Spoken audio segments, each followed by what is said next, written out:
जी नाज़रीन, welcome back. एक दफ़ा फिर आपको खुशामदीद कहते हैं Medicom Khelo Pakistan HBL PSL 10 powered by me body spray and the orchid school. के साथ मैं हूं आपका मेज़बान डॉक्टर बुलंद इकबाल। मेरे साथ मौजूद है मेरी साथी मेज़बान नसीम हमीद और बड़े ज़बरदस्त से गेस्ट भी हमारे साथ मौजूद हैं। नूरिश खान हमारे साथ हैं, खालिद लतीफ़ साहब हैं और हमारे साथ मौजूद हैं नवीज़ ज़मीर साहब। ब्रेक पे जाने से पहले बात हो रही थी पिच की, बॉलिंग की, बैटिंग की। ये बात नसीम ने यहीं से आपने कहा था कि बिल्कुल यहीं से स्टार्ट करेंगे। खालिद ठीक है, लतीफ़ साहब से हम पूछेंगे नहीं क्योंकि अब थोड़ा सा नूरिश से भी पूछिए ना, देखिए वो भी नूरिश से हमारे पूछ साथ। लूं? हाँ अच्छा, हाँ, ठीक है। आप सारे जी। सवाल अगर खालिद लतीफ़ साहब से कर लेंगे तो बाकी नहीं, गेस्ट नाराज किस नहीं लिए है आए, डॉक्टर साहब, मैं वो खाली नॉलेज क्या से बैठ पूछ- के हम लोग कल- के चेहरे देखने के लिए आए। नहीं, बिल्कुल। नबी जमीर साहब भी बेचारे देख रहे हैं शक्ल वगैरह, मुझसे कोई पूछता ही नहीं, मुझे कोने में बैठा दिया वो ऐसा सबसे। ना उनके साथ ब्रेक हो जाए जब हम इनसे नहीं, बात वो करें। कहते हैं यार मुझे सबसे कोने में बैठा देते हैं, उसके बाद मुझसे कोई सवाल ही नहीं। नसीम को तो मैं नजर ही नहीं आता हूँ, ये इनको बड़ी शिकायत है। लेकिन खैर हम अभी अपने नूरिश से, हाँ, नूरिश से नूरिश, आप पूछेंगे। मुझे बताइएगा कि कल के मैच के हवाले से हमने देखा बड़ी अच्छी परफॉर्मेंस रही पेशावर की, और मुल्तान सुल्तान की कोई इतनी खास परफॉर्मेंस हमें नज़र नहीं आई। तो क्या कहेंगे इस मैच के बारे में? आपको लगता है कि अगर ये पेशावर जिले में जो है हमने देखा है कि बहुत आउटस्टैंडिंग परफॉर्मेंस दे के आगे किस तरह से देख रही हैं? आई थिंक जो कल का मैच था वो एक ब्रेक थ्रू था पेशावर ज़िल्मी के लिए, जो उनको they very rightly needed, considering कल भी बाबर की कोई इतनी खास परफॉर्मेंस नहीं थी, बट हमने देखा कि हमें पेशावर ज़िल्मी की जो कल की परफॉर्मेंस थी उसमें एक जेम नज़र आया अली रज़ा की फॉर्म में। और अगर हम थोड़ा देखें, जैसे अभी खालिद साहब ने मेंशन किया कि पिच इसमें, और सबसे इंपॉर्टेंटली टॉस पिंडी के अंदर बहुत प्ले करता है। अगर मैं यहाँ पे रोल प्ले करता है, अगर मैं यहाँ पे थोड़े स्टैट्स डालना चाहूँ तो पिंडी के अंदर अभी तक जितने भी मैचेस हुए हैं उनमें जो बैटिंग फर्स्ट टीम है उसने 11 मैचेस जीते हैं, जबकि जिन्होंने चेस किया उन्होंने 7 और अच्छा परफॉर्म भी किया। एब्सोल्युटली, तो 7 मैचेस जीते। So it says a lot. Peshawar ने कल टॉस जीता, बैटिंग ली, the odds were in their favour, और फिर उसके बाद उन्होंने जिस तरह से एक बहुत ज़बरदस्त तरीके से कम बैक किया। इवन दो मुल्तान की जो उस्मान खान तक की जो उनकी बैटिंग चल रही थी, उन्होंने 44 रन कल बनाए, तो वो तब तक भी हम देख रहे थे कि शायद थोड़ी स्टेबिलिटी आ रही है, लेकिन वो भी काम नहीं है,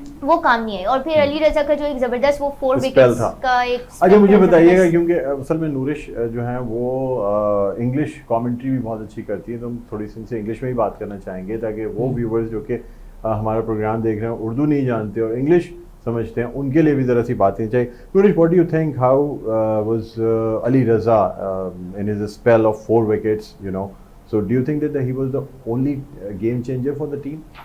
I think there is a lot. I mean, it was a team effort to say the least yesterday from Peshawar Zalmi. It wasn't just Ali Raza. It was, we saw Tom Kohler-Catmore stepping because up. Because he actually misfielded on 1 or 2 places, and then he was being focused, and then when he came into bowling, he was magnificent. But then he made it up with this spectacular scintillating scintillating spell of 4 wickets of 21 runs, which is, I mean, commendable. Seeing his age and he's such a new chap, you think that he has got a bright future?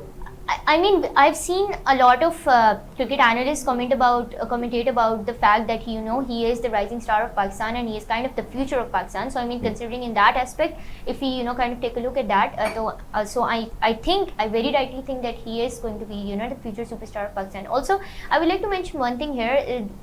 Peshawar Zalmi's spectacular performance is not the only reason they won yesterday.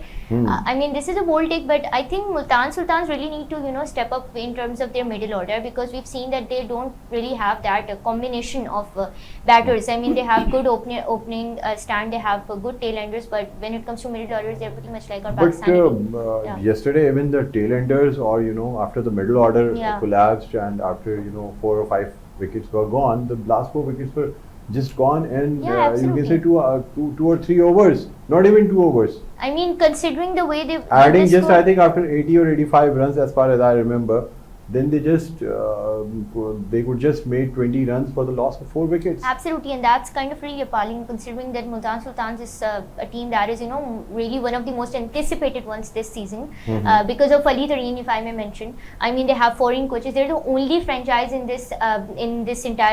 in the entire Pakistan. Do you blame Rizwan for this bad performance? He's the captain of the team. He should take the responsibility. He should take the responsibility, but I'm not really sure that I'd blame Rizwan on it, because I think it's a team effort. You win as a team, you lose as a team. I think the only thing that Rizwan can do in this accord is to gel the team together, and decide which bowler he needs to I mean, if I take the example of that match against Karachi Kings that Multan Sultans lost, I mean, everything was going all right until I guess the 15th over, where Chris Jordan bowled one over, and then then Rizwan brought him back for another over right after the one that he had bowled. So I was watching that match, and I said at that moment that, you know, this is where Multan's going to be, and they very rightly know. Sure. Naveed Zameer साहब, क्या कहते हैं sir कि ये जो match हुआ कल का पेशावर ज़ल्मी और मुल्तान सुल्तान्स का, इसमें मुल्तान सुल्तान्स की शिकस्त की वजह क्या समझते हैं आप? डॉक्टर साहब, शिकस्त की वजह अगर आप कहते हैं तो उसमें जो जो उसका स्पेल था अली रज़ा का, वो बहुत आउटस्टैंडिंग था। मतलब अब तक के पीएसएल में जितने भी बॉलर्स ने इकोनॉमी रेट अगर आप देखेंगे जिन्होंने 4 प्लेयर्स आउट किए हैं, उनमें सबसे बेस्ट बॉलिंग कल अली रज़ा ने की है। और नो डाउट कि वो 140 प्लस बॉलिंग कर रहे थे। कल जब मैंने मैच देखा, उनकी जो बॉलिंग और जो जितनी उनकी एज है, एज और फिजिक्स से तो लगता है, बिल्कुल ऐसा लगता है जैसे मैट्रिक के स्टूडेंट है वो, बिल्कुल देख के सीनियर्स को देखकर जो एक मिसफील्ड हुई बेचारे से पूरी टीम उसकी तरफ देख रही थी। उसके बाद उसने आगे बताया, उसे मैं बताता हूँ मिसफील्ड हो गई कि शेरन दिया ना, मैं मैच जीत के दिखा दूं। डेफिनेटली सर, पैशन उनके अंदर था जो दिखाई दे रहा था ग्राउंड के अंदर, और उन्होंने पैशन के साथ बॉल करी है। उन्होंने दूसरी टीम को आउट मतलब मैंने इनको खेलने के काबिल नहीं छोड़ा। मतलब बैट्समैन जो थे कोशिश कर रहे थे, वो गेंद की लेंथ में पहुंच नहीं पा रहे थे। जिसमें मैं देखा था इतना पेस था उनका, और वो उनको लग नहीं रहा था कि इतनी पेस से ये बॉल करेंगे और जितनी इनकी फिजिक थी। लेकिन माशाल्लाह कल बहुत अच्छा इजाफा है पाकिस्तान की क्रिकेट के अंदर। ये हो गया अब्दुल समद ने जो बैटिंग की, लास्ट में, अरे बहुत जबरदस्त बैटिंग, उसने 4 चौके और 3 छक्के, आउटस्टैंडिंग मैच के लिए बहुत उन्होंने टीम को सपोर्ट किया और एक अच्छी इनिंग बिल्ड करने में कामयाब रहे। भाई मैं आपको एक बात बताऊं कि खालिद लतीफ साहब भी इस बात से इत्तेफाक करेंगे कि जिस वक्त जो मुल्तान की टीम यानी जब पेशावर की टीम का स्कोर 150-160 था, प्रोजेक्टेड स्कोर जो है ना वो हर तरीके से 200, 201, 204 इस तरीके से आ रहा था, और 227 बना देने में मैं समझता हूँ 100% समझ का हाथ था। और अच्छा मुझे बताइएगा खालिद लतीफ साहब, ये क्या नसीम आप भी बताइएगा कि क्या जब टीम कोई बड़ा स्कोर कर लेती है या किसी भी स्पोर्ट्समैन के ऊपर अगर ज़्यादा प्रेशर आ जाए तो क्या उसमें परफॉर्मेंस ख़राब होती है? देखिए थोड़ा सा इससे इफेक्ट होता है कि अगर आप प्रैक्टिस में हैं सारी चीज़ें, और आपने ये देखा है कि जो इतना बड़ा स्कोर जब हम देखते हैं ना, तो सामने वाली टीम डेफिनेटली उस पर आती है कि प्रेशर आता है। मुझे बताएं कि अगर आपके ऊपर बहुत ज़्यादा एक्सपेक्टेशन होती थी तो क्या होता था? आपकी परफॉर्मेंस ख़राब हो जाती थी रनिंग में? सम टाइम होता था मेरे साथ जैसे, लेकिन ये ज़हन में घूम रहा होता है कि अब क्या होगा। मैं आपको एक चीज़ बताऊँ, जब हम लोग किसी भी फील्ड में उतरते हैं, एथलीट किसी भी ग्राउंड में उतरेगा, चाहे वो क्रिकेट ग्राउंड हो या एथलेटिक्स में हो, तो उस पर प्रेशर होता है, लेकिन उसको हैंडल करना पड़ता है आपको।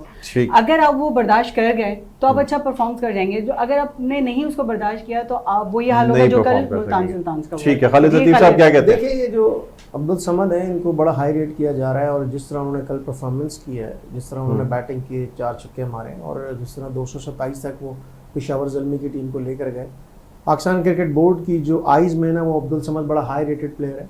इसको अभी आपने देखा कि पाकिस्तान टीम न्यूजीलैंड गई थी, वहाँ भी भेजा, बहुत सारे प्लेयर्स को भेजा जा रहा है। इनको स्पॉट कर लिया गया है, इनके ऊपर इन्वेस्टमेंट की जो प्लानिंग है, और कर भी रहा है पीसीबी। तो जिस तरह वहाँ पर इतनी अच्छी परफॉर्मेंस पीसीबी करेगा, और उसका रिटर्न कौन उठाएगा? उसका रिटर्न भी पीसीबी प्लेयर ही उठाएगा। रिटर्न भी पीसीबी उठाएगा। ये इस पे किसी दिन प्रोग्राम करेंगे तो उसके ऊपर बात करेंगे, पीसीबी की बात। मुनीर साहब ने तो कल ऐसी बात की, उन्होंने कहा जी सारे प्लेयर्स वो असल में हमसे बहुत सीनियर है ना, हम तो उनके आगे कुछ भी नहीं है, वो तो पीसीबी केसीसीए में रहे। अच्छा, इन्होंने जो बैटिंग की, यहाँ से इनका टैलेंट का और जो इनके अंदर पोटेंशियल है और जो इनके अंदर करेज है खेलने की, वो सब ने देखी। तो इनको जैसे इफ्तिखार अहमद है और मोहम्मद आसिफ अली हैं, जिस तरह के हिटर्स थे, उनकी जगह लाया गया है पाकिस्तान टीम में, और इनसे बड़ी एक्सपेक्टेशंस हैं। तो मैं समझता हूँ कि ये बड़े हाई रेटेड प्लेयर भी हैं, और वो अपनी एबिलिटीज़ जो है वो शो भी कर रहे हैं। लेकिन ये चीज़ें इनको कंटिन्यू करनी चाहिए। जैसे हमने पिछले मैच में बात की, साइम अयूब की बात की थी कि वो 50 करते थे, तो उनको 100 पे लेकर चाहिए। इनको भी चाहिए कि यहीं से, क्योंकि कल तो उनके पास जो मौका था उसमें 100 ने 200% उन्होंने बैटिंग की। थोड़ा सा इनको बैटिंग ऑर्डर ऊपर करके अगर देखें तो अगर ये 6 नंबर पे 5वें नंबर पे आगे को 80-90 रन की इनिंग्स खेलते हैं और 5-7 छक्के मारते हैं, तो ये अब्दुल रज़ाक और अजहर महमूद की जो क्लास थी ऑलराउंडर में, उस पे जा सकते हैं। ठीक है, आपसे मज़ीद गुफ्तगू करेंगे। एक ब्रेक ले लें नसीम, ताकि ब्रेक से लेकिन छोटा सा मत लीजिए, थोड़ा सा बड़ा ब्रेक होगा। नहीं बिल्कुल। मैं तो यही बात कर रही थी कि जिस तरह से हमने देखा है कि मुल्तान सुल्तान्स को अभी बड़ी मुश्किलात का सामना है, और अब देखते हैं कि वो आगे आने वाले मैचेस में किस तरीके से कम बैक करते हैं। तो नाज़रीन, इस पर बात होगी, मिलते हैं एक छोटे से ब्रेक के बाद।